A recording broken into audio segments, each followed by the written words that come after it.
de la política, una figura mediática que fue ganando terreno y está a las puertas de dar una tremenda sorpresa respecto de lo que se pensaba, por ejemplo, hasta hace unos meses atrás en ese país. Así que para dialogar respecto de esto está con nosotros a esta hora de la mañana la doctora en Ciencia Política Argentina y académica de la Universidad Alberto Hurtado, Federica Sánchez, a quien le damos la bienvenida. Profesora, ¿cómo le va? Buenos días, gracias por estar con nosotros. Hola, buen día Juanita, buen día Claudio, ¿cómo va? Muy bien, muy bien. Quedan pocos días ya, este domingo se va a llevar a cabo la elección. ¿Ha cambiado algo el panorama respecto de lo que vimos en la primera vuelta? ¿Cómo ha sido esta campaña y cómo la evalúa usted también? Bueno, creo que sí, claramente hay cambios, sobre todo en términos de cómo quedó el resultado después de la primera vuelta, más que nada los dos candidatos que pasan a la segunda y cómo habían quedado ordenados, creo yo. Respecto al desenlace de esta segunda vuelta, todas las encuestas están indicando que va a ser una elección muy ajustada, es decir, ningún candidato va a ganar por un margen muy grande de votos, en todo caso se está hablando de entre 1, 1.5 hasta 3% de diferencia, que es prácticamente nada, ¿no? Y esto hace que justamente no podamos saber con anticipación el resultado, lo cual es interesante, pero al mismo tiempo a los analistas nos pone un poco ansiosos. Hola Federica, buenos días, gracias por estar con nosotros. Esta diferencia, recordemos lo que pasó en Brasil, ¿no? Entre esta elección entre Bolsonaro y Lula, que también se definió por un 1%. Y uno se pregunta, estas figuras como Milei, de alguna manera penetran profundamente en el electorado y uno se pregunta cómo lo logran, porque mirado desde afuera son figuras muy curiosas, ¿no? Ujú. Y ¿qué es lo que ocurre en el electorado como para que estén dispuestos a adscribir a una figura como Milei? Sí, yo creo que esto sí, como bien mencionabas recién, no es algo que esté ocurriendo en Argentina y que no haya pasado en otros lugares, ¿no? Lo vimos en Brasil, se vio también en Estados Unidos con Trump, se vio en Europa con distintos candidatos también de ultraderecha, como se le suele decir más propiamente, y creo que también tiene que ver un poco con el estado general de la ciudadanía, y en este caso voy a hablar puntualmente de la ciudadanía argentina, ¿no? Los argentinos están un poco cansados de la política tradicional, o al menos una mitad de los argentinos, que si sumamos los votos que sacó Javier Milei con los votos que sacó Patricia Bullrich en la primera vuelta, eso hace más del 50% de los votos que están buscando claramente algo distinto al oficialismo, ¿sí? Entonces, en ese sentido, yo creo que hay una ciudadanía argentina que está bastante cansada con lo que la política le dio en los últimos 8, 20 años, desde, digamos, pensando 2001 en adelante, 2003 en adelante. Y estos tres gobiernos kirchneristas, cuatro en realidad, el primero de Néstor Kirchner, los dos de Cristina Kirchner, el gobierno de Macri, del 2015 al 2019, más el gobierno de Alberto Fernández. O sea, cuatro de esos fueron gobiernos kirchneristas más un gobierno de oposición. Pero creo que de alguna manera la sensación generalizada de la ciudadanía es que ni el gobierno oficial, ni el oficialismo, es decir, ni el peronismo kirchnerista, ni tampoco el gobierno anterior de Cambiemos, o lo que hoy es Juntos por el Cambio, es capaz de encauzar de alguna manera los deseos de los argentinos, de canalizar sus demandas y de hacer algo con la economía. Y creo que hoy llegamos a un punto de inflexión en donde la ciudadanía argentina está muy enojada con la clase política en general. Y Ujú. ese enojo obviamente nutre las filas de Javier Milei, que tiene un discurso muy antipolítica, de hecho lo llama a todos la casta y los pone a todos en el mismo lugar, y se plantea como un defensor del pueblo de alguna manera contra esta élite. Ujú. A propósito de eso, Federica, ¿qué tanto puede afectar al voto que pueda tener Javier Milei este domingo, esta segunda vuelta, en el sentido de que efectivamente él fomentó un discurso antipolítica, como mencionabas, hablaba de la casta, pero tuvo que negociar con parte de esa casta ahora en la segunda vuelta para poder tratar de conseguir más votos. Recibió el apoyo de Macri, de Patricia Bullrich, que en su momento fueron objeto de críticas bastante furibundas por parte de Javier Milei. ¿Qué tanto puede afectar eso en un electorado que efectivamente rechaza a esos grupos, a esos dirigentes y que ahora los ven que están con el que supuestamente iba a estar en contra de ellos? Yo creo que el impacto de haber incluido más bien, o sea, más que lo discursivo, ¿no? O sea, sí, claramente es inconsistente con todo lo que él predicó y todo lo que él vino diciendo y todo lo, bueno, a Patricia Bullrich la fulminó, dijo cosas muy, muy graves sobre ella, acusaciones muy serias.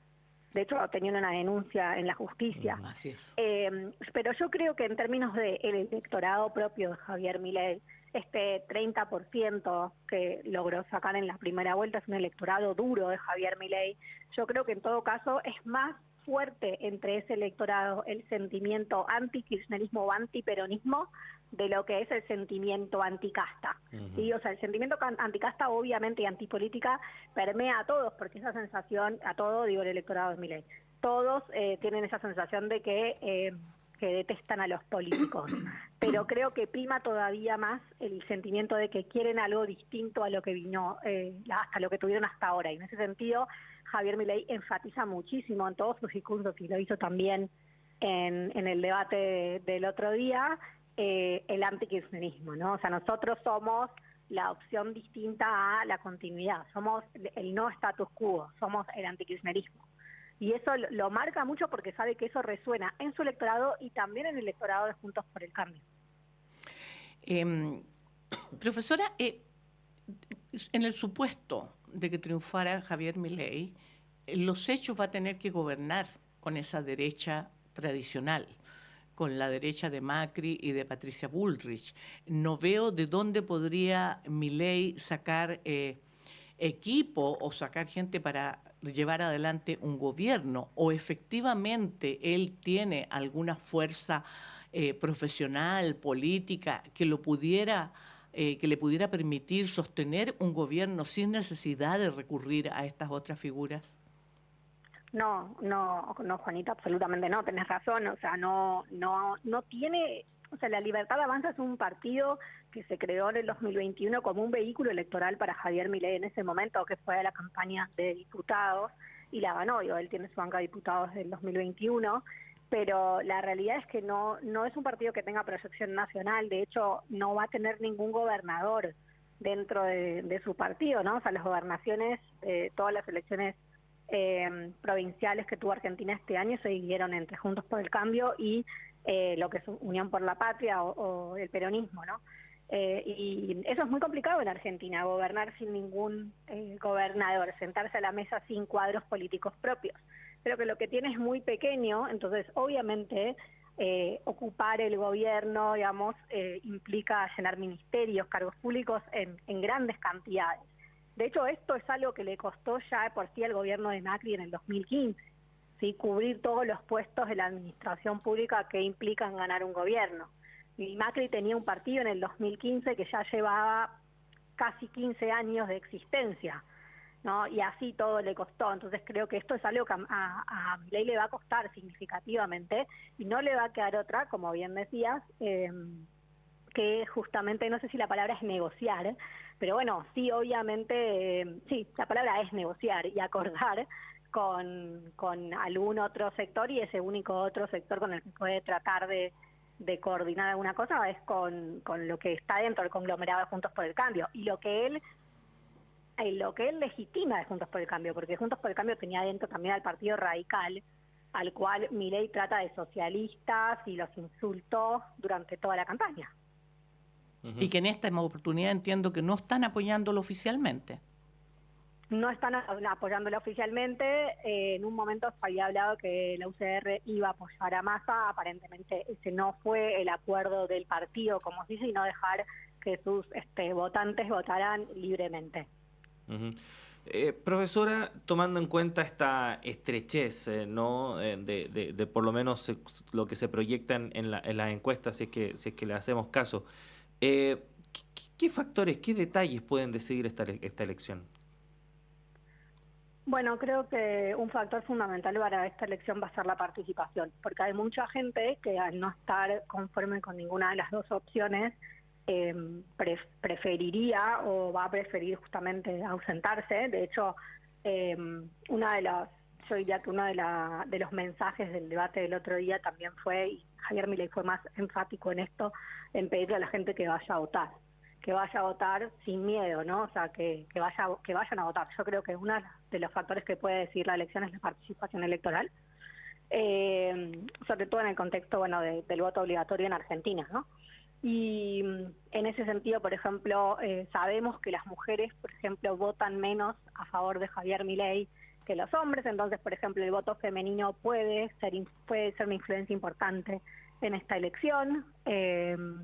Y después el voto de los indecisos, ¿no? Los que todavía en las encuestas hasta esta semana dicen que no saben por quién van a votar, ¿no? Hay muchas personas que realmente terminan de definir su voto prácticamente adentro del cuarto antes de emitir, ¿no? Antes de poner la boleta en el sobre, porque nosotros votamos con boleta papel dentro del sobre, ¿no? Entonces creo que esos factores todavía las encuestas no los pueden terminar de controlar y de explicar del todo. Federica, volviendo al día después, alguna de las medidas, porque uno de los graves problemas, más allá del hastío, que en general yo diría que se ve en América Latina y se ve en otras partes del mundo, el hastío contra las políticas tradicionales, en Argentina el tema económico es un tema muy importante.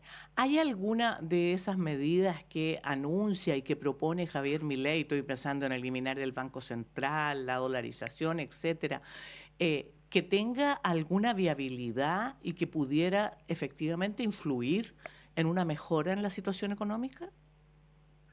Yo creo que, bueno, claramente hay que hacer algo con respecto a los problemas económicos que tiene Argentina, y eso lo tiene muy claro Javier Milei, pero también Sergio Massa, ¿no? Independientemente de cuál sea el candidato que sea presidente electo el lunes, lo primero por lo que tienen que empezar cualquiera de los dos es por el tema económico. Y en ese sentido creo que no es que las medidas no sean viables, ¿no? O sea, Milei propuso la dolarización. Lo que sí es poco probable que cualquiera de sus medidas más drásticas respecto a la reducción de la crisis económica sea inmediata, ¿no? O sea, los efectos no van a ser inmediatos de ninguna. Lo más probable es que incluso la crisis económica y social y política se profundice todavía un poco más antes de empezar a salir de ahí, ¿no?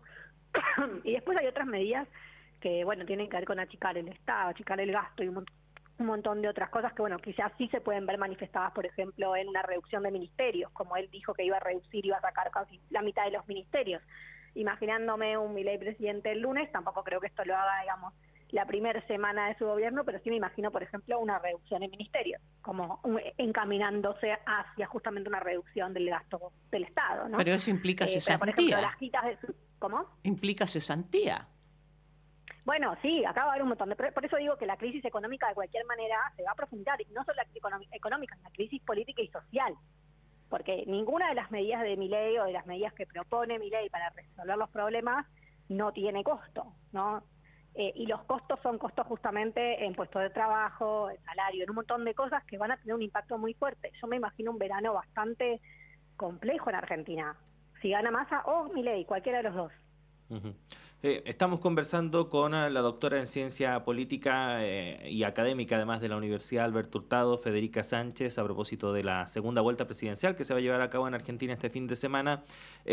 Profesora, ¿cómo proyecta el futuro del kirchnerismo, independiente del resultado, porque no parece ser muy auspicioso? Obviamente con Javier Milei el panorama es mucho más negativo, pero con Sergio Massa tampoco se ve muy favorable. ¿Cómo se proyecta o cómo lo proyecta usted?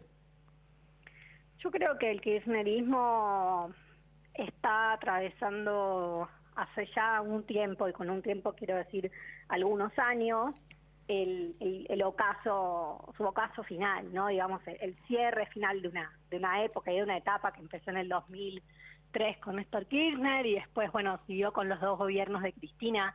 O sea, esos primeros 12 años de kirchnerismo empezaron a terminar con el final del gobierno de Cristina en el 2015, y creo que de ahí en adelante hay un cambio significativo en el kirchnerismo, ¿no? Y lentamente se va apagando, más que nada porque lo que pasa es que ahí creo que hay una dificultad justamente en el kirchnerismo, entendiéndolo como un sector del peronismo, ¿no? Una dificultad en renovar sus liderazgos. Le quedan pocos liderazgos al kirchnerismo más duro, ¿no? Y el único que hoy por hoy diría yo que es un heredero de esos liderazgos es el gobernador de la provincia de Buenos Aires, Axel Kicillof, que acaba de reelegirse para los próximos 4 años. Y creo que ese es quizás el cuadro político más importante que le queda al sector kirchnerista, ¿no? Me imagino una Cristina un poquito menos involucrada en política, un poco más retirada a sus asuntos personales, que tiene muchos asuntos que resolver, sobre todo con la justicia, pero no hay justamente renovación de los cuadros políticos. Y eso creo que es un problema para el kirchnerismo y, en todo caso, una oportunidad de renovación para el peronismo más tradicional, el peronismo más federal, ¿no? El peronismo de las provincias, que es algo que estamos viendo que también está pasando. Federica Sánchez, doctora en Ciencias Políticas, académica de la Universidad Alberto Hurtado. Hemos conversado, ¿no es cierto?, acerca de la situación preelecciones prácticamente en Argentina, lo que nos importa, nos interesa muchísimo. Le agradecemos muchísimo, Federica, y esperamos poder conversar una vez que ya tengamos el resultado para poder analizar qué pasó y por qué pasó. Muy buenos días, que tengas una buena jornada. Muy buenos días, muchas gracias. Buenos días. Ahí está entonces la profesora Federica Sánchez conversando con nosotros respecto de esta elección que va a ser el domingo. Vamos a estar muy pendientes, ¿no?, respecto de lo que pase ahí en el vecino país con esta elección, además tan mediática. Además, porque para nosotros somos país vecino, lo que ocurra o no ocurra en Argentina sí nos influye, sí nos afecta, es importante para toda América Latina. Oye, pero antes de ir a la pausa,